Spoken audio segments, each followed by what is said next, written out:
Ya, agamanya apa? Habuna Rabbuna Bana? Ya, selamat malam Anda, Bu Rita dan Mika. Selamat malam.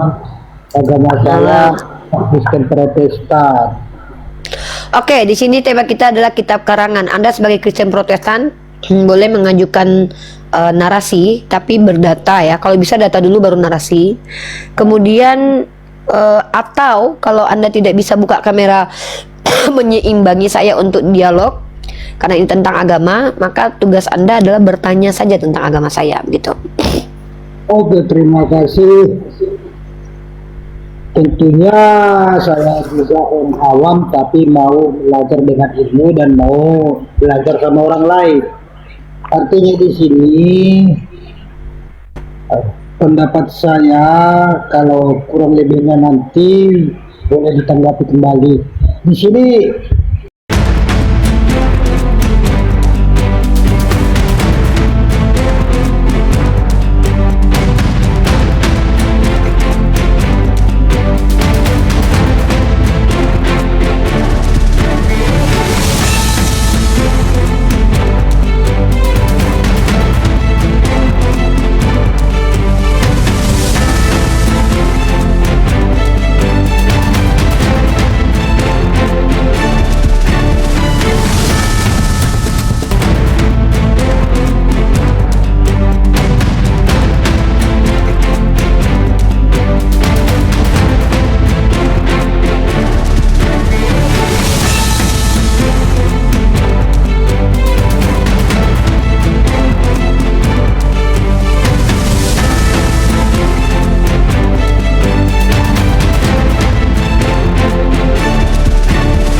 Assalamualaikum warahmatullahi wabarakatuh. Bertemu lagi dengan channel Kristologi Muslim, channel yang akan memperlihatkan diskusi dan debat lintas agama. Pada kesempatan hari ini, semoga kita semua dalam keadaan sehat walafiat, selalu diberikan kesehatan, dan segala macam urusan dilapangkan, dipermudahkan, dan dilancarkan seperti apa yang diharapkan, dan juga diberikan segala kecukupan ekonomi, rezeki yang berlimpah yang tidak pernah habisnya dari Allah Subhanahu wa Ta'ala. Di video kali ini masih seperti biasa, saya akan memperlihatkan diskusi dan debat lintas agama, di mana nantinya apologet Islam dan oknum Kristen akan saling bertanya dan menjelaskan agama masing-masing. Yang mana kita akan bisa menilai mana agama yang benar-benar bisa diterima dan dipahami secara akal pikiran manusia yang berakal. Di video ini juga kita akan melihat diskusi dan debat Unirifa dan apologet Islam lain dengan beberapa oknum Kristen, yang mana kita bisa mendapatkan ilmu dan pengetahuan tentang ajaran Islam dan ajaran Kristen. Dan bagaimana berjalannya diskusi ini, apakah akan berjalan tenang dan santun atau malah sebaliknya memanas, di mana biasanya oknum Kristen jika tidak sanggup menjawab pertanyaan dan juga tidak terima ajaran dan isi kitabnya dibahas, mereka akan emosi dan marah, bahkan sampai menghujat pribadi atau ajaran. Nah, daripada penasaran dengan diskusi dan debat ini, mari kita simak saja videonya sekarang. Ini huruf apa namanya itu? Ini huruf huruf H ya. Ada tanda baca O, dibacanya jadi Afrohum. Afrohum itu maksudnya siapa? Ibrahim atau Abraham. Saya bacakan aja deh. Saya sampai hilang napas nih. Capek banget. Oke, saya bacakan ya. Saya bacakan. Abraham aulad Ishaq aulad Yakub. Ada qalqalah kubro, dibacanya Yakub. Abraham aulad Ibrahim memperanakan Ishaq. Ibrahim punya anak namanya Ishak. Ishak aulad Yakub. Dan Ishak itu punya anak namanya Yakub ya. Yakub aulad. Yakub punya anak Yehudo ya. Kalau dalam bahasa Kalau dalam bahasa ininya terjemahnya Yakub itu memperanakan Yehudo ya, atau Yahuda ya, Yehuda. Kemudian ini huruf Faf, ini huruf Lamet atau dalam bahasa Arabnya Lam. Ini kalau dalam bahasa Arab itu Lam Alif, teman-teman. Ya. Ini huruf sebentar ya. Ini. Nah, ini tuh huruf Lam Alif kalau dalam bahasa Arab. Jadi dibacanya falahau ya. Memperanakan Yakub memperanakan Yehuda dan saudara-saudaranya. Insya Allah nanti Rifah, insya Allah nggak butuh 1 tahun. Jadi gua belajar 6 bulan, insya Allah ya. Gua nggak mendahului, tapi insya Allah 6 bulan gua sudah fasih. Jadi nggak usah 1 tahun, gitu. Karena kalau 1 tahun kan 12 juta. Kalau 6 bulan kan setengahnya lah ya. Kan tapi kan lu habis itu Tapi lu jangan lupa bayarnya. Jangan sampai gua lupa tanggalnya berapa, lu belum bayar, gua malu nanti. Lu itu habis bahasa Aramaik kan lu janji bahasa Inggris kuasain. Iya betul.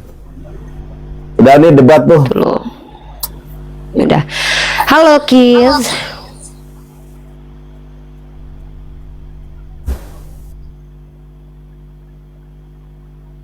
Halo kids. Halo kids. Halo kids.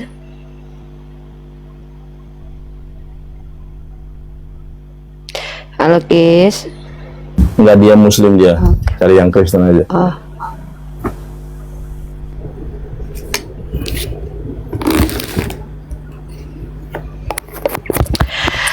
Oke, baiklah teman-teman, kita akan membuat sebuah ini ya, apologetika itu apa? Oke, saya mau akan bilang tentang apologet sekarang ya.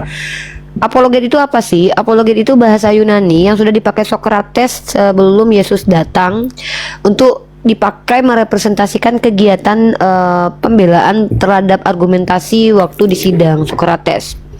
Kemudian kata apologetik ini dipakai oleh orang Kristen untuk menunjukkan istilah kepada pembelaan keyakinan mereka menurut mereka. Dan ini sebenarnya kalau kita rujuk penggunaannya, yaitu menggunakan bahasa Yunani, ini tidak bisa dimonopoli sama Kristen saja. Kenapa? Karena kan kita tahu ya, bahasa akademik di dunia ini banyak menggunakan bahasa Yunani karena adanya para petinggi-petinggi ilmuwan-ilmuwan itu mencoba untuk mengarahkan dunia akademis ini menggunakan bahasa Yunani sebagai bahasa akademis. Makanya kalian akan dengar ada psikologi, antropologi menggunakan bahasa Yunani. Nah, di dalam Islam apologet itu seperti apa sih? Apologet itu membela iman, bukan membela perut dan di bawah perut ya. Jadi kalau ada orang yang berdebat karena uang, berdebat karena hal-hal yang apa, itu bukan apologet, tapi itu apoloncet namanya ya. Nah, apologet itu seperti siapa sih? Kalau kalian lihat tuh kayak Bang Duma, Yonatan Nandar, Ardiansah, kemudian seperti banyak, sebenarnya banyak. Kalau kita lihat tuh banyak. Aku nggak bisa sebutkan nama mereka. Ustadz Yusuf PI, Ustadz Wafi, Ustadz Tahta, ya kan, Gregorius, banyak lah, Gofur, banyak banget lah apologet itu. Yang mereka tuh mendedikasikan waktu dan kehidupannya untuk membela agama Allah dari penistaan, dari pertanyaan-pertanyaan orang non-muslim. Dan mereka membawa ranah dialog itu menjadi dialog ataupun nanti pun berdebat, mereka bisa under control di bawah naungan undang-undang dan di bawah agama. Jadi begitu ya. Nah, tapi kalau ada di antara mereka ngaku-ngaku debater, apologet, tapi kelakuannya kayak dajjal, contoh nih, mereka tuh berdebat tapi menyerang sesama muslim, maka itu bukan apologet, maka itu bukan debater Islam, bukan apologet Islam, tapi sampah di dalam apologetika. Yang suka mengadu domba para apologet, contohnya kalau berbeda pendapat tuh sah-sah saja teman-teman, tapi ini kita sedang berusaha untuk menunjukkan citra apologet Islam itu beda dengan oten, ya, nggak sibuk perkara donasi, ya, nggak sibuk perkara apa namanya kayak oten lah, kayak persis kayak oten lah, ya. Yang ini itu kita nggak ada di situ. Makanya teman-teman, mari kita support para apologet yang betul-betul ada kok implikasi baiknya buat agama kita. Kalian sudah tahu kan orang-orangnya. Nah, pegang mereka itu, support mereka itu, tonton mereka itu, banyak ilmu dari mereka. Kita punya Ustadz Wafi, ilmunya mumpuni. Ada Ustadz Yusuf PI, ilmunya mumpuni. Ada Ustadz Hanafi, ada Ustadz Miftah. Ada banyak, ada yang mu'alaf yang pun berapologet. Ada Bang Faruk, ada Jimen, ada Gregorius, ada Bang Jai. Itu keren banget mereka itu. Ada yang memang sengaja belajar untuk jadi apologet seperti Bang Zuma, saya, Yonatan Nandar. Sengaja untuk belajar jadi apologet demi membela agama kita. Nah itu yang perlu disupport. Ngapain kalian support orang yang ngomongin pribadi, orang di komal-komal, menceritakan pribadi orang? Ngapain itu nggak penting, dibuang ke tong sampah itu ya, dibuang ke tong sampah. Teman-teman yang menonton, jangan buang-buang waktu kalian menonton gibah, gimmick dan juga sensasi, karena ilmu pengetahuan itu wajib dicari.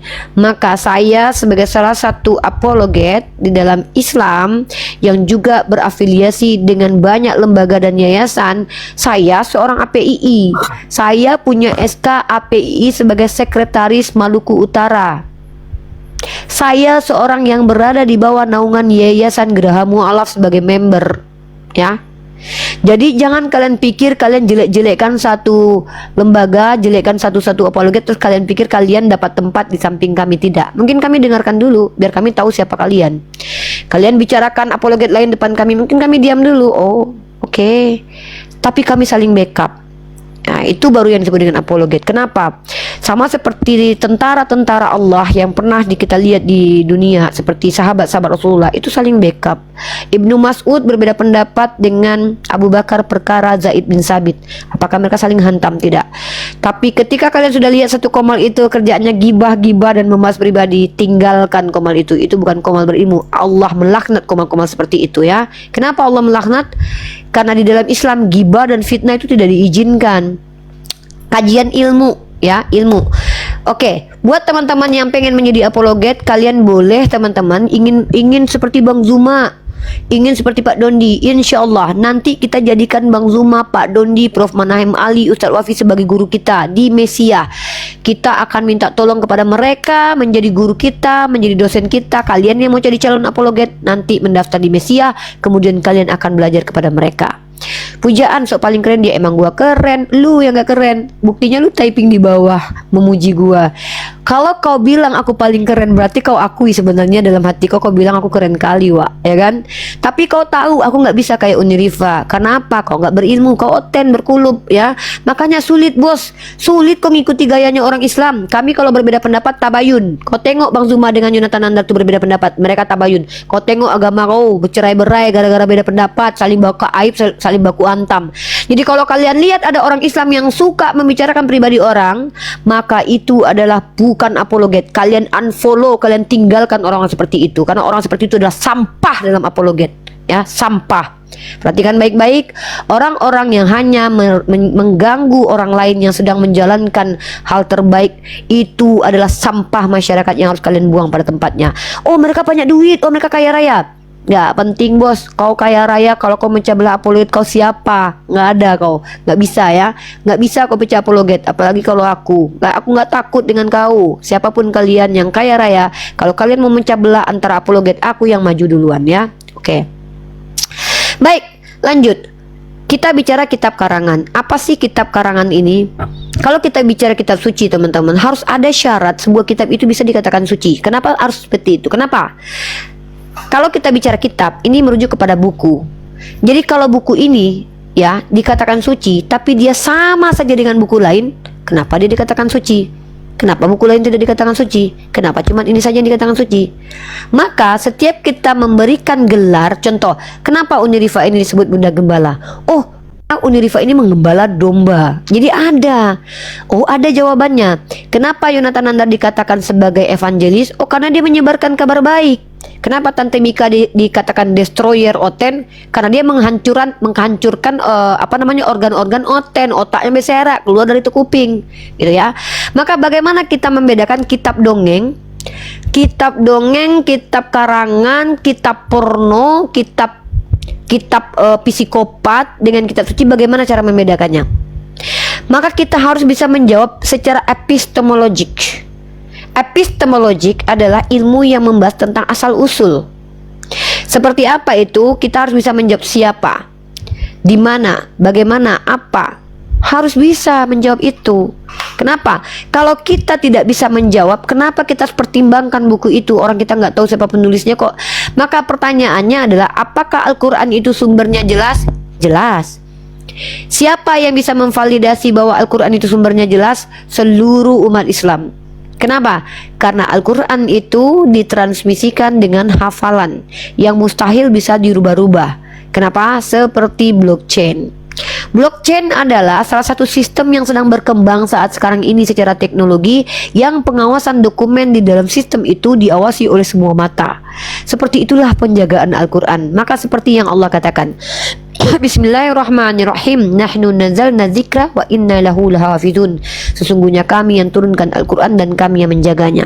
Dan kalian tahu bagaimana Al-Quran dijaga oleh Allah? Dengan cara dihafalkan oleh banyak orang, jutaan orang.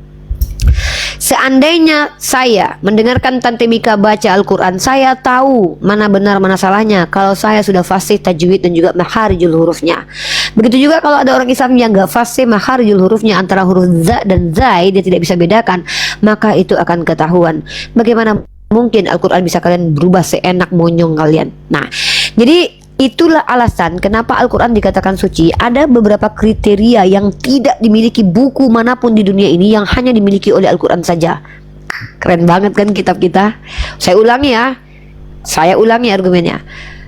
Al-Quran dikatakan suci karena memenuhi kriteria, yang kriteria ini hanya dimiliki oleh kitab ini sendiri dan tidak dimiliki oleh kitab yang lain di dunia atau di alam semesta manapun. Keren banget kan? Ulang lagi, saya ulangi ya. Al-Quran dikatakan suci karena memiliki kriteria yang tidak dimiliki oleh buku lain, yang hanya dimiliki oleh kitab ini saja. Oke, pertama, apa kriteria kitab itu boleh dikatakan suci?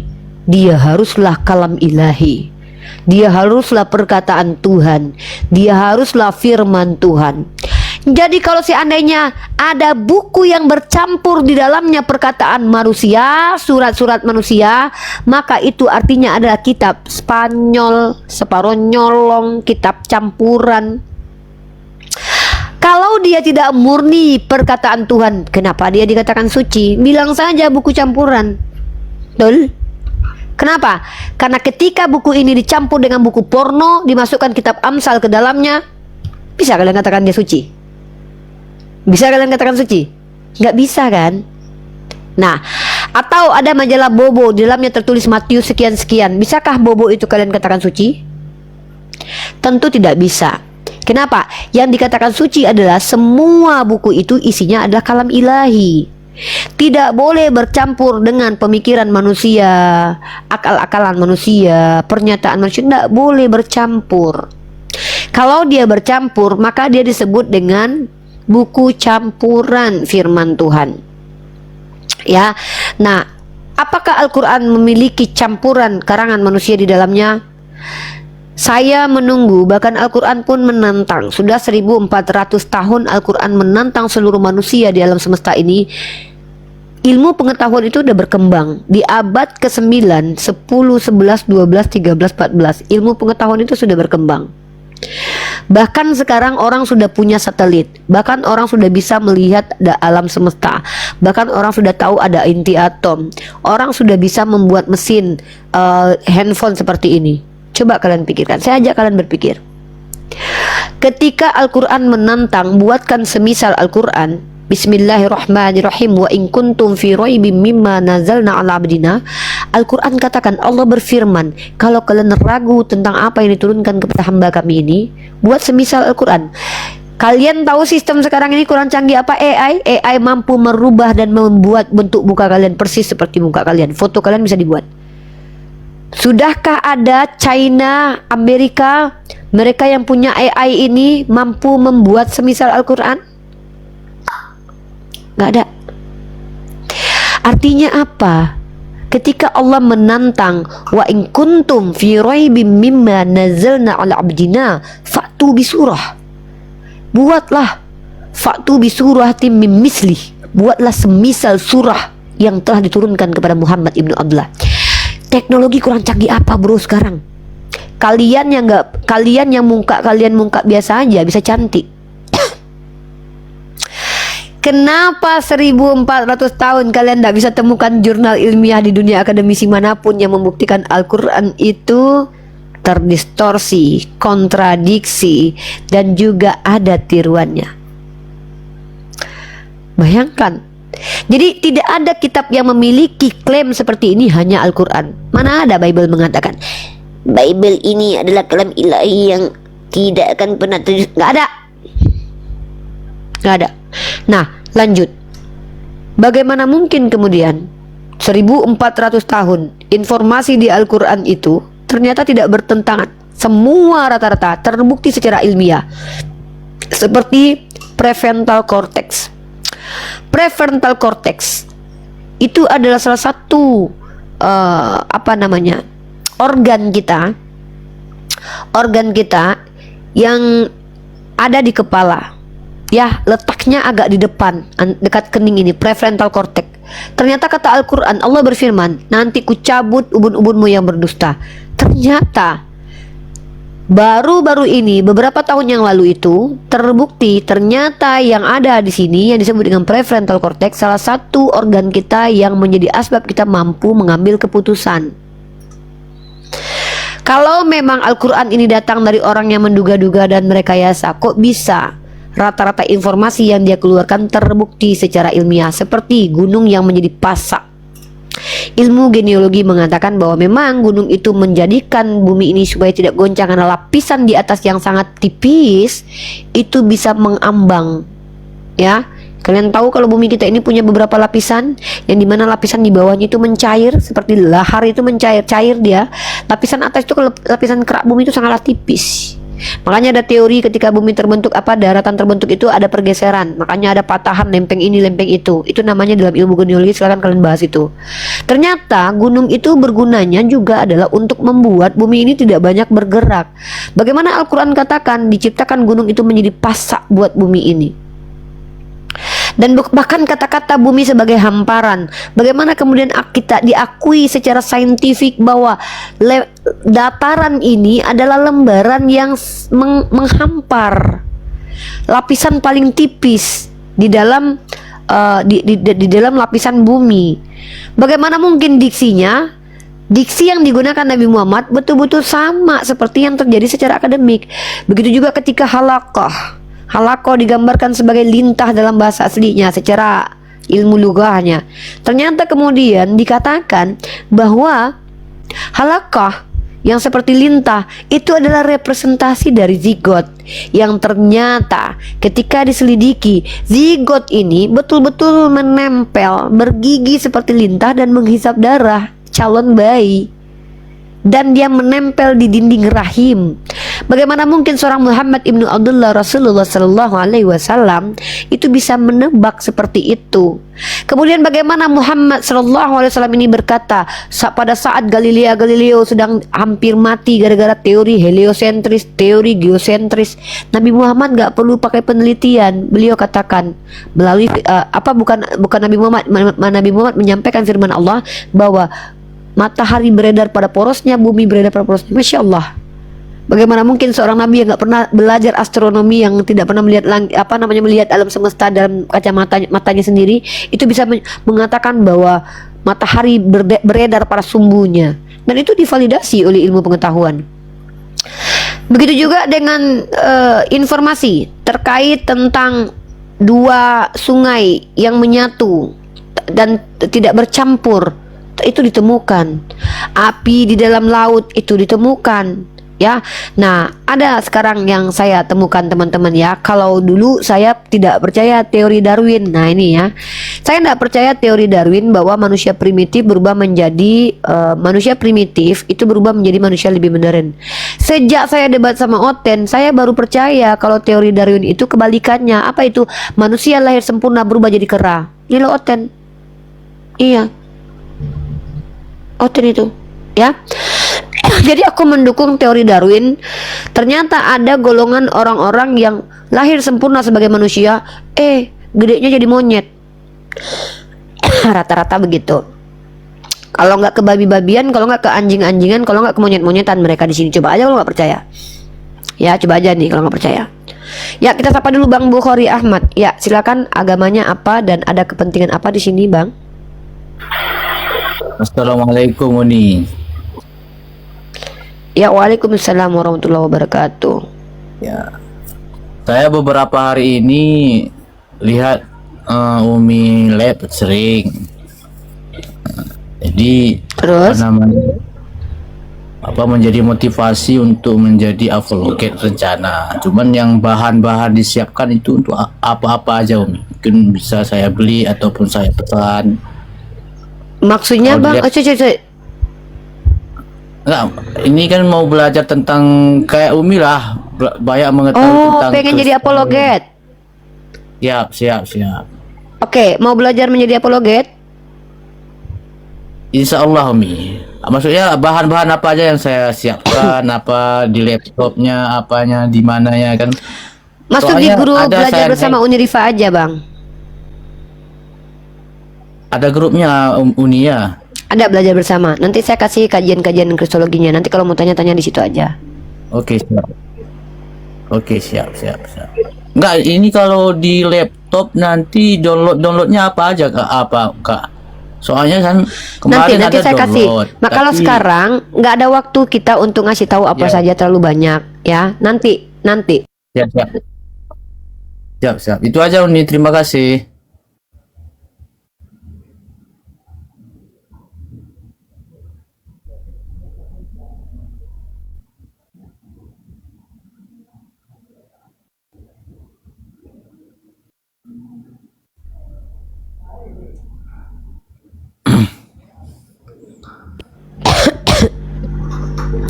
Bang, nanti aja kalau seandainya Abang mau memperdalam menjadi apologet, nanti kita ada kaderisasi namanya. Kita ada Siap. pembekalan ilmu buat calon apologet kita, ada pendampingan juga. Kita lihat keseriusan kok. Dulu saya berkali-kali loh mengajak orang-orang yang mau jadi apologet itu di kaderisasi, didampingi, tapi saya lihat ya bentar-bentar nggak serius. Saya nggak mau juga mendampingi orang yang nggak serius. Kalau memang serius mau jadi apologet, nanti bisa insya Allah. Kita akan dampingi gitu loh. Saya termasuk orang yang mau mendampingi teman-teman yang mau jadi apologet. Ya, begitu. Bahkan buku-buku saya boleh saya wariskan ke kalian semua. Mana itu?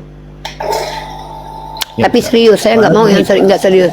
Karena kita butuh. Soalnya gini kak, tadi pun ada di daerah kami lah, apa namanya, yang Bang, di mengajak grup orang aja. Islam. Enggak, di Oke, grup siap. aja. Kalau masalah informasi nggak ada kaitan dengan Siap. debat, kita di grup aja. Nanti DM saya mau bergabung di grup, nanti saya kasih grupnya ya. Di situ kita belajar nanti. Saya akan kasih ilmu tentang apologetika dan juga nanti kita pertajam nanti. Yang mau latihan debat nanti boleh.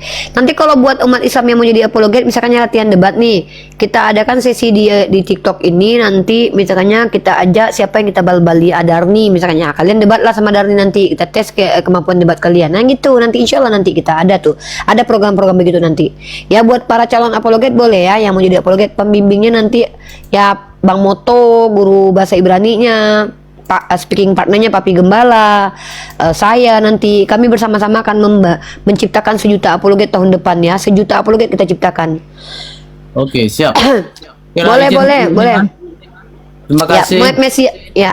Jadi program kita ini Mesia ini berkembang ya. Program Mesia ini adalah program Mesia ini nomor 2 ya. 2 aja yang paling penting. Finansial, ilmu. Nah, di program Mesia itu arahnya ke sana. Jadi siapa yang mau, boleh Uci Baby, mantap. Siapa yang mau belajar menjadi apologet, nanti gurunya banyak. Ada Bang Moto sebagai retorika kita. Kalian tahu kan Bang Moto itu udah rilis buku bersama Ustaz Wafi menjawab pertanyaan apologet. Nanti bersama Bang Moto, nanti Mesia yang akan membiayai memberikan tunjangan mengajar kepada Bang Moto. Nanti tentang Islamnya nanti guru kita Ustaz Wafi misalkannya. Nanti retorika kita, gurunda kita Pak pengen seperti Bang Zuma, nanti kita undang Bang Zuma sebagai dosen tamu misalnya di Mesia. Kita undang Bang Zuma mengajar misalkannya sekali sebulan misalkannya. Tapi kita inilah ada lawang rokoknya, nggak bisa orang-orang seperti Bang Zuma, orang-orang seperti waktunya banyak, sampai kita bukan beli mereka, tapi kita mengapresiasi mereka. Abang minta waktunya 1 jam bang, jadi dosen tamu di kampus Mesia bang, gitu, transfer 2 juta gitu. Mesia ini kita Yang mau jadi apologet masuk di grup dulu, kita penyaringan ya, dan kita akan saring. Dan saya bukan orang yang mau sembarangan terima kaderisasi apologet. Yang mau jadi apologet nanti akan dibina retorikanya sama Papi Gembala, gurunya nanti ada Papi Gembala. Papi Gembala dia memang mapan di bidang speaking partner, apa namanya? Public speaking. Nah, tuh seperti inspirasi itu dia sarjana itu. Inspirasi itu sarjana public speaking. Nah, dia bisa jadi guru buat kita kalian yang mau jadi apologet. Nanti dia ajarkan ke sana. Retorikanya seperti apa. Yuk, materi-materi dari Bunda Gembala aman ya. Oh, belajar sama More Yonatan Andar nanti bahasa Ibrani boleh, aman asal ada teman-teman. Tapi kalau teman-teman nggak diminta duit ya, yang membiayai teman-teman itu umat. Teman-teman itu dibiayai oleh umat ya. Teman-teman yang menjadi apologet umat yang membiayai. Aman, Mesia yang akan koordinir itu. Selagi kita masih hidup bersama, kita besarkan dunia apologetika ini. Oke, kalau begitu. Habonarodobol, Haboranododo, apa namanya ini? Ya, agamanya apa? Habonarodobona. Ya, selamat malam Anda, Rita dan Mika. Selamat malam. Agama saya Kristen Protestan. Oke, di sini tema kita adalah kitab karangan. Anda sebagai Kristen Protestan boleh mengajukan narasi, tapi berdata ya. Kalau bisa data dulu baru narasi. Kemudian atau kalau Anda tidak bisa buka kamera menyeimbangi saya untuk dialog karena ini tentang agama, maka tugas Anda adalah bertanya saja tentang agama saya gitu. Oke, terima kasih. Tentunya saya juga orang awam tapi mau belajar dengan ilmu dan mau belajar sama orang lain. Artinya di sini pendapat saya kalau kurang lebihnya nanti boleh ditanggapi kembali. Di sini ada sedikit narasi dan pertanyaan saya itu adalah yang dimaksud dengan kitab karangan. Ya, ini kan tema kitab karangan. Yang dimaksud dengan kitab karangan ataupun yang dimaksud dengan kitab suci itu apa? Silakan. Mantap. Oh, keren banget ini. Bagus pertanyaannya. Yang dimaksud dengan kitab karangan itu apa? Kitab hasil pemikiran, hasil pendapat, hasil produk manusia. Baik dari segi penggalian informasinya dapat dari manusia yang bukan nabi. Yang bukan nabi. Ya. Bukan orang yang dapat legitimasi sebagai seorang penyampai firman, tapi dia menyampaikan informasi-informasi yang ya harus diuji dulu kebenarannya. Maka itu yang disebut dengan kitab karangan. Mungkin saya kasih contoh ya.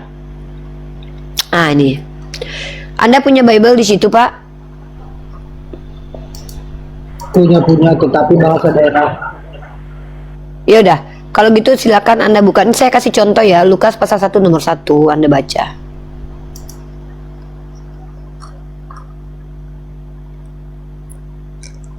Silakan Pak. Dibuka Lukas pasal 1 ayat 1 biar Anda paham. Karena kalau saya tidak kasih contoh Anda tidak paham nanti. Belajar itu kan bukan cuma sekedar memberi teori, tapi juga menunjukkan bukti-bukti. Saya kasih Anda contoh. Lukas pasal 1 nomor 1 silakan Anda baca. Oke, kalau Anda mau baca saya bantu ya.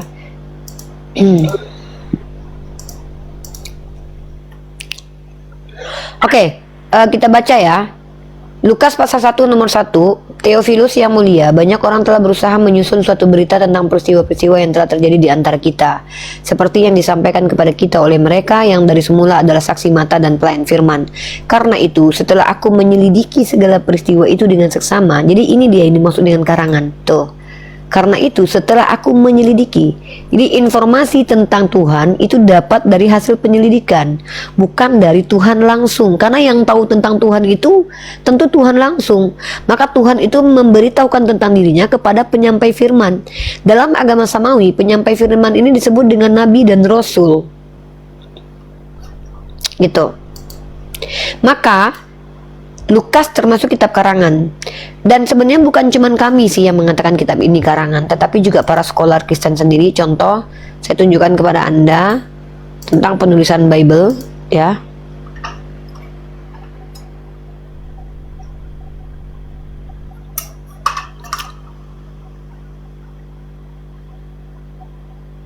Nih, siapa yang menulis Injil dan kapan? Nah, coba Anda baca di sini. Terdapat 4 catatan tentang kehidupan pelayan dan kematian. Nah, ini nih. Kepengarangan nih. Ini di sini bahkan scholar kalian sendiri mengatakan bahwa ini kitab karangan. Karena ditulis di sini kepengarangan Injil yang menyandang nama Markus tidak diketahui. Bahkan diakui oleh orang Kristen sendiri bahwa ini adalah karangan. Kepengarangan. Jadi dikarang oleh manusia. Nah, itu salah satu contoh bahwa kitab yang saudara-saudara kita Kristen pegang itu adalah karangan manusia yang bercampur dengan bercampur dengan wahyu Tuhan. Tidak semuanya wahyu Tuhan. Maka itu disebut dengan kitab karangan. Dan bagi kami umat Islam secara standarisasi tidak layak dikatakan suci, karena kalau kitab suci itu murni, harus murni sebagai firman Tuhan. Nah, contohnya apa? Al-Quran. Al-Quran itu tidak ada hasil penyelidikan, semua adalah informasi berdasarkan wahyu Allah.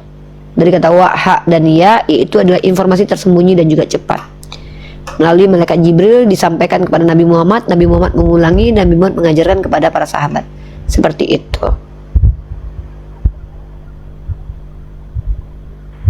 Oh, satu lagi, Rita, itu pertanyaan saya kan, yang dikatakan kitab suci itu menurut iman kalian gitulah, keyakinan Ripa, Mas Nandar sama Mika, seperti apa sih gitu yang dikatakan kitab suci gitu. Oke, saya ulangi ya Pak ya. Syarat kitab menjadi suci itu harus ada Pak. Kalau nggak ada, apa bedanya dengan buku lain? Contoh, semua isinya tidak boleh ada karangan orang, kan gitu tadi. Harus firman Tuhan isinya semuanya. Al-Quran itu semuanya isinya firman Tuhan. Dari mana kami tahu bahwa Rasulullah itu menyampaikan informasi itu berdasarkan dikte dari malaikat. Malaikat mendikte, memerintahkan dia Iqra. Bismi rabbikal ladzi khalaq, diulangi oleh Nabi kami. Nah, malaikat Jibril datang 23 tahun lamanya, selama 22 tahun, 2 bulan, 22 hari. Malaikat Jibril itu berangsur-angsur membawakan perkataan Tuhan dengan cara dilafazkan. Contoh, saya pembawa pesan nih, saya tidak bawa dokumennya ya, tapi saya bawa kata-katanya. Katakanlah Mika, Unirifa cantik. Itu perkataan saya titip kepada orang lain. Orang lain itu tidak menambahkan kata-kata itu, tidak mengurangi. Dia persis seperti itu. Maka ketika dia bertemu sama Mika, katakanlah Unirifa cantik. Maka Mika cuma mengulangi, oh katakanlah Unirifa cantik gitu.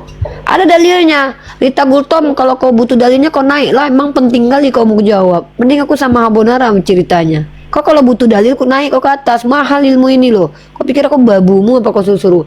Naik kau Rita Gultom ke atas. Kalau kau butuh dalil, ku kasih. Tapi kau jadi pendiskusi dulu. Kau typing di bawah, nggak bisa semua mau ku jawab ya. Ya naik kau Rika. Oke, ku jambak kau Rika ya. Tapi nanti kalau ku minta dalil tentang agamamu, kau jawab ya Rika ya. Jangan komen ceret. Malu kau nanti Kristen agamanya di sini ya. Oke, gitu Bang Bona ya. Jadi syarat satu kitab itu firman Tuhan semua, kalam ilahi loh. Yang kedua, kitab itu harus jadi petunjuk. Kalau ada buku dibaca makin banyak denom di dalamnya, nggak mungkin itu dikatakan petunjuk. Contoh kayak Bible tuh. Semakin dibaca makin puluhan denom. Yang satu mengatakan akulah dia. Kata si Agatha akulah dia bapa. Kata si Mikana akulah anak. Terbalik ya. Itu nggak mungkin dikatakan petunjuk. Kitab petunjuk itu contohnya gini nih. Kul huwallahu ahad. Orang bodoh pun tahu maknanya itu. Nggak perlu kau sekolah tinggi. Orang bodoh aja, karena tentu Tuhan ketika menurunkan firman-Nya, dia tahu menurunkan firman-Nya kepada orang bodoh, orang pintar, orang yang otaknya sengklek atau anak kecil, dia tahu itu. Nggak mungkin dia nggak tahu. Tidak akanlah dia menurunkan firman-Nya dengan perumpamaan yang rumit sehingga orang susah memahaminya. Nggak mungkin itu. Kenapa? Emang dia pengennya orang yang paham aja yang masuk surga? Enggak. Nah, untuk hal-hal yang berkaitan dengan hal yang usul, fundamental, itu mesti jelas. Contoh, Kul huwallahu ahad. Nggak ada ceritanya Tuhan kami Tritunggal. Mana dalilnya?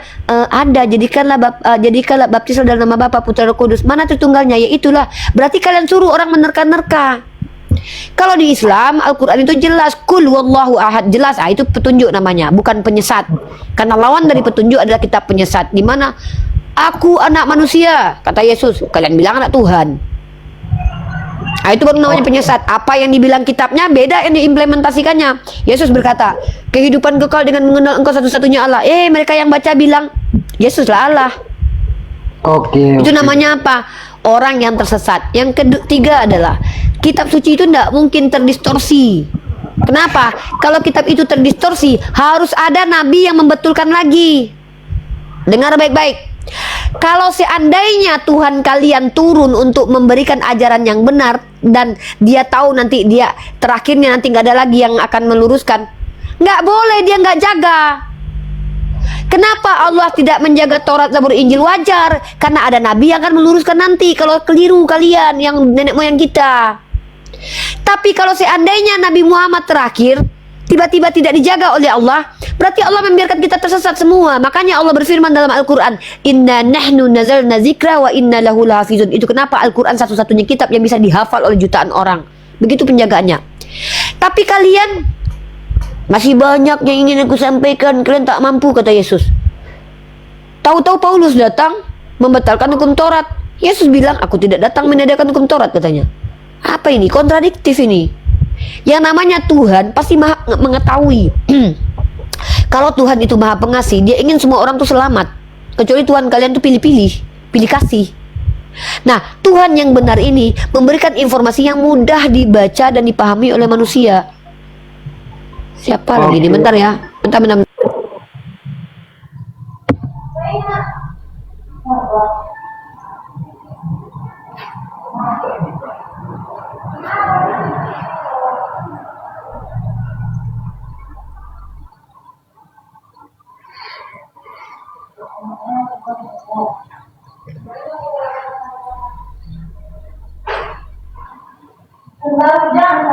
Nanti di bawah ini, kemudian dia dorong deh.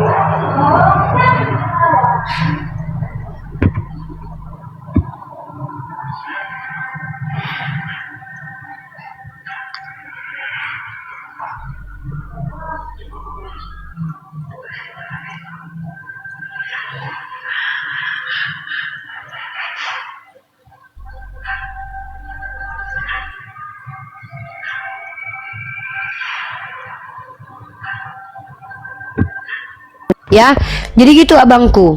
Yang namanya kitab suci abangku itu tidak boleh terdistorsi kalau, nah gini. Kenapa? Kalau Taurat kok boleh terdistorsi Uni? Sebenarnya Taurat itu adalah kitab yang dijaga oleh Allah, tetapi orang-orang Yahudi dan orang-orang Yahudi itu membuat kitab lalu mengatakan itu Taurat gitu loh. Nah, kenapa diizinkan oleh Allah kitab itu terdistorsi? Karena Allah sudah janjikan menurunkan Nabi untuk meluruskan kembali.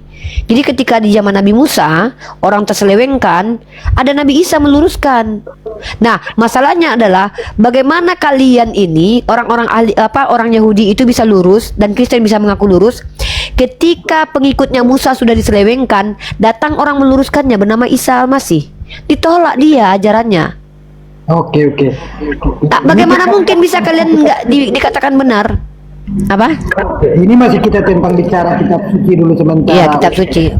Iya, kitab suci, Bang. Gini, di dalam penjelasan di dalam kekristenan itu, ya sepengetahuan saya, datanya pun saya baca, kitab suci adalah kumpulan buku-buku yang suci yang di dalamnya terkandung kekayaan iman. Ya, Bang, kekayaan iman itu maksudnya apa? Nggak paham aku. Aku nggak ngerti istilah kekayaan iman itu. Karena setahu aku iman itu adalah sebuah kata-kata mewakili rasa percaya. Apa maksudnya? Berarti kitab itu imani saja gitu. Percaya aja lah pokoknya gitu. Udah, saya lanjutkan dulu Mbak. Nggak, bahasanya nggak ngerti aku Bang. Kekayaan iman tuh nggak ngerti aku. Oke. Kumpulan buku-buku suci yang di dalamnya terkandung kekayaan iman. Maksudnya nggak ngerti Bang. Ya sebentar. Apa saya Bang? Sebentar Mbak Uniripa, nanti saya jelaskan. Dan kebenaran iman akan Allah. Kitab suci juga dikatakan harus ada yang merupakan suatu karya yang diinspirasi oleh harus ada Roh Kudus di dalamnya gitu loh. Oke, berarti abang Betul. mengatakan semua Betul. perkataan penulis kitab abang itu Roh Kudus. Ya, contoh Ya, aja di oke. dalam Roh Kudus. Contoh Mbak Uniripa ya. Nabi Musa dia bertemu dengan Bang, jangan keluar dari ini, Bang. Bang, halo. Halo. Halo, Bang.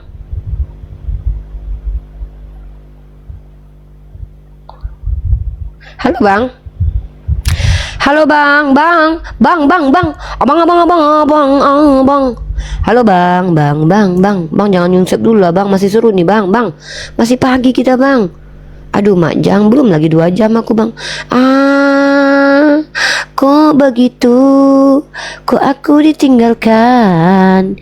Sedih ade, Bang. Belum jadian, abang sudah putuskan. Adek sedih, oh abang. Belum selesai diskusinya. Belum jadian, oh adek, abang tinggalkan. Sedih sekali nasib adek ini. Ingin diskusi sama otennya. Belum selesai, abang pergi meninggalkan adek. Sedih sekali. Hai. Halo, Ismatara. Ismatra. Halo. Halo. Iya. Dia turun Pak Ismatra, kalau nak duduk dibahas lho Pak, mengapa naik? Kena indak siapa mah. Kalau nak duduk dibahas mengapa naik di bawah? Saya tap layar Pak. Ya halo Yohanes, agamanya apa? Agama saya Kristen. Oke. Di sini kita bahas tema kitab karangan tanda tanya. Mau bertanya saja atau mau menjelaskan? Kalau tidak ada kapasitas mending bertanya aja. Kalau nggak ada kepentingan mending turun tap layar aja di bawah. Saya hanya mau mengingatkan. Mengingatkan apa? Saya mengingatkan Anda, jalan neraka sudah terbuka untuk Anda. Terus apa gunanya kok kayak gini? Supaya Anda bisa mengerti dalam peribahasa. Neraka bagi umat Islam itu, Dek, adalah surganya Kristen. Dengar baik-baik ya. Neraka yang paling menyakitkan di alam semesta ini adalah bayangan surga Kristen. Nggak ada apa-apa, nggak ada kelamin, nggak ada kawin-mawin, nggak ketemu dengan orang yang dicintai, bentuk kau jadi roh, nyanyi-nyanyi kau seumur hidup. Itu neraka bagi kami. Makanya malaikat berontak di surgamu. Ada perang naga di situ. Itu kuburan bagi kami itu. Aku daripada masuk neraka surga Kristen, lebih baik aku tinggal di rumah kecil yang ada kebunnya. Udah, nggak apa-apa. Nggak usah aku masuk surga udah. Neraka bagi kami umat Islam ada surga Kristen. Lebih baik masuk neraka Islam daripada surga Kristen. Kenapa? Di neraka Islam masih ada adrenalin yang terpacu. Ya kan? Terbakar kau, masih bisa kau teriak-teriak. Di surganya Kristen, nyanyi seumur hidup sampai malamku. Dah dulu. Begini bayangan surgamu ya. Ketika kau memuji Tuhan di dunia, memuji lagi di akhirat. Malam kudus, sunyi sepi. Ganti lagu. Tuhan Yesus tidak berubah. Ganti lagu 2 jam. Ganti lagi lagunya. Oh Yesus. Ganti lagu lagi. Tangan Yesus tak punya tangan lagi. Tangan kita yang mencari tangannya. Ganti lagu lagi. Oh Yesus, ganti. Kayak gitu terus kehidupan. Bosan. Bagi kami itu adalah neraka jahanam. Neraka sudah menunggu Anda. Kau dibawalah kau. Udah aja kau dek. Bocah epep. Bagi kami neraka sesungguhnya adalah surganya umat Kristen. Bagi kami itu. Ya, dengarkan baik-baik. Bagi kalian kan itu surga. Bagi kami itu neraka. Kebayang aku bosan kali di surganya kalian. Malam kudus. Ganti lagu lagi 2 tahun sepanjang. Kok selamanya nggak berhenti-berhentinya. Nggak berhenti nyanyinya, mampus lah. Karaoke aja 3 jam bosan. Halo kabikusi kabigam. Halo kabikusi kabigam.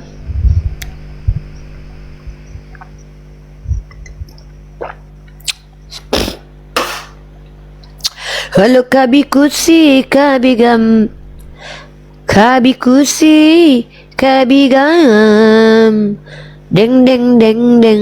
Ah. Deng deng deng deng. Ah. Deng deng deng deng. Ah. Deng deng deng deng. Ah. Menyanyi gitu kan. Kalian kebayang nggak? Lebih baik kita nyanyi sama pacar kita kan. Kabikusi kabigam. Ini nggak nyanyi di surga. Malam kudus. Ganti lagi. Tuhan Yesus tidak berubah, tidak berubah, tidak berubah. Ganti lagi. Tangan kita sudah bolong. Ah, capek guys. Iya iya iya. Iya iya iya iya. Di dunia nyanyi aja capek, membosankan, apalagi nyanyi-nyanyi terus di surga kalian. Apa gunanya buat kami? Gitu guys ya. Aku serius loh. Aku dibayar dikasih satu bumi kan. Apa kata Tuhannya Oten kan? Riva, kau masuk surga aku ya. Kau kasih apa aku? Bumi dan seisi-isinya. Nah, ngapain kerja di surgamu? Menyanyi sampai mati, sampai kekal selamanya. Ah, nggak usah lah kau. Kau pikir ada ayam kecap di situ? Nggak ada. Ada saus masak tiram, ada namanya laksa Johor, tak ada. Ada rendang, tak ada. Ih, matilah. Aku udah pernah menikmati di dunia, terus kau hilangkan rasa-rasa itu semua. Kemana durian montong yang kau makan kemarin? Kemana durian musangking yang pernah aku cicipi? Kemana madu yang pernah aku minum? Udah nggak ada lagi makan-makan. Di dunia aku menikmati itu semua, tiba-tiba masuk surgamu nggak ada yang ku nikmati lagi. Ngapain aku di situ? Nyanyi? Hah? Memuji Tuhan? Terus nengok kau Tuhan duduk di situ. Ah, terus ngapain? Ya udah kau duduk aja di situ nengok Tuhan dan menyanyi. Nggak mau aku. Takkan aku mau masuk surga Oten, bernyanyi abadi selama-lamanya. Mana ayang beb? Om iPhone, mana Om iPhone? Dulu Om iPhone di dunia kan kita sambil mencintai Om iPhone. Kita udah tua bangka, nggak bisa lagi gendong adek. Oh, udah tua, mati berdua Om iPhone. Tiba-tiba bangkit, Om iPhone tengok nggak ada kelamin lagi. Ah, kelaminku mana adek yang ku bangga-banggakan? Ah, apa itu? Nggak bisa kita bercinta lagi sayangku, darlingku. Nggak bisa kan, aku udah nggak punya kelamin. Ngapain aku di surga kalian? Di dunia aku pernah merasakan belayan sentuhan suami tercinta yang tampaknya luar biasa. Tiba-tiba ketika dia mulai masuk surga, tengoknya kelaminnya udah nggak ada. Ngapain di surga kalian? Ngapain? Ya kan? Kalian munafik, sok-sok nggak mau kalian bersekidi papap. Orang bini kalian pakai sampai 3 kali sehari. Ih, banyak kali cerita kalian. Terus ada apa di surganya Kristen? Nggak ada apa-apa. Minum nggak? Nggak ada minum. Aku waktu SD dulu sering beli limun, tiba-tiba nggak pernah aku rasakan limun lagi kan. Aku tadi minum cendol durian musangking. Udah aku nikmati itu. Itu ku nikmati baru sekali seumur hidup. Habis itu aku mati umur 50-60 tahun. Masuk surga. Tiba-tiba di surganya nggak ada lagi durian musangking. Aku baru sekali lo makan seumur hidup aku loh. Aku baru sekali makan seumur hidup aku 40 tahun. Ada orang umur 60 tahun baru sekali dia makan cheesecake. Wih, enak kali cheesecake itu, kata dia kan. Karena dia miskin, hidupnya nggak pernah ada lebih cheesecake ya kan. Sekali dia nikmati cheesecake, tiba-tiba mati dia. Pas mati dia nggak ada lagi makanan. Kau tidak lagi menikmati makanan, kau hidup damai bersama Tuhan. Ngapain nyanyi? Haleluya. Nggak ada minuman? Hah? Ada sirup marjan? Nggak ada. Kau pikir ini Ramadan? Terus nggak ada minuman. Aduh, ngapain aku? Aku beli es Wolf Magnum, kubuka kan. Enaknya. Tiba-tiba mati. Ada orang miskin ya kan. Ada orang, ini sedih kali nih ceritanya nih. Ada orang miskin ya kan. Dia nengok ada bekas-bekas Magnum di lantai kan, dimakannya, dicicipinya sedikit. Enaknya kata dia. Tabrak mobil dia mati kan. Tiba-tiba surga dia. Aku pernah lo nyicipin rasa Magnum, enak kali lo. Itu pun waktu aku miskin, Tuhan gak bagi aku kaya. Ada Magnum di sini. Hep, tidak ada lagi makan makanan di sini. Terus nyanyi sana. Haleluya. Nggak ada makanan. Aku pernah nyicipin Magnum, aku miskin. Ngapain aku masuk ke situ? Surga kayak gitu nggak ada apa-apanya. Udahlah, capek kita menikmati makanan di dunia, tiba-tiba dihilangkan makanan itu. Ini sama aja kayak Tuhan kalian itu cicip sedikit ya, enak dari Tuhan ya, sedikit aja. Dicicipilah sedikit. Udahlah, hidup miskin, makan es Magnum sedikit. Weh, dibagi pula sama tetangga kan. Enak kali es Magnum dicicipin sama tetangga. Tahu-tahu mati deh besok. Masuk surga Kristen. Nggak ada makanan, nggak pernah nyicipin es Magnum lagi. Ngapain kalau gitu? Penting kali pun surga kalian.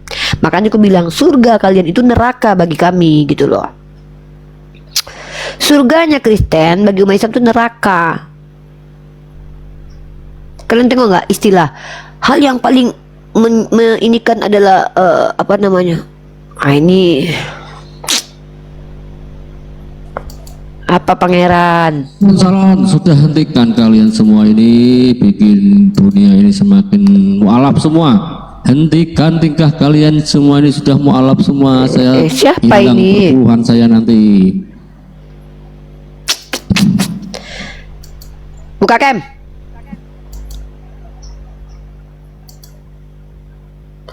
Oke. Siapa ini? Assalamualaikum warahmatullahi wabarakatuh. Antum ini.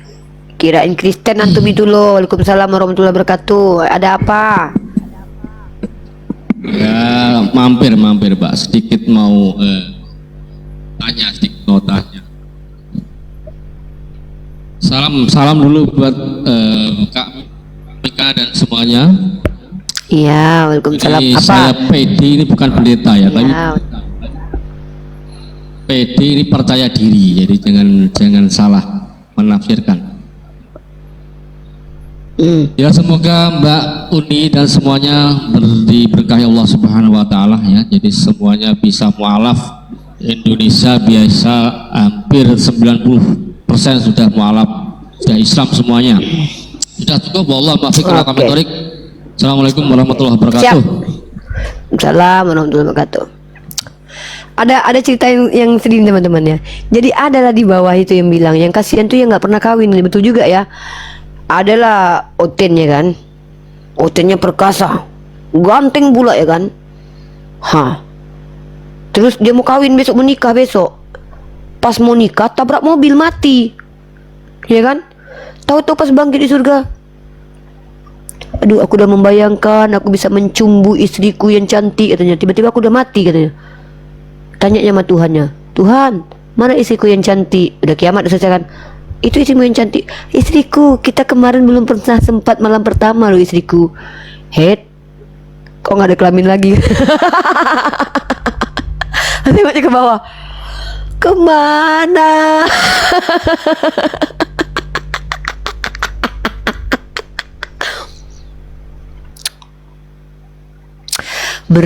Langsung nyanyi dia, gini nyanyinya. Merana aku merana, gak jadi malam pertama di surga, di surga, di surga gak ada apa-apa, aye gitu. Rianti Aritonang nih, Rianti Aritonang ya, betul ada dongeng dalam Bible ya. Sini kutunjukkan dongengnya. Rianti Aritonang, kalau kau mau tahu yang disebut dengan dongeng itu ini dekku ya. Ini nih Paulus ngajarin dongeng dek. Tengok Bunda Gembala nih. Untuk adekku Rianti Aritonang yang masih sesat ya, sesat karena mau percaya kepada kitab dongeng.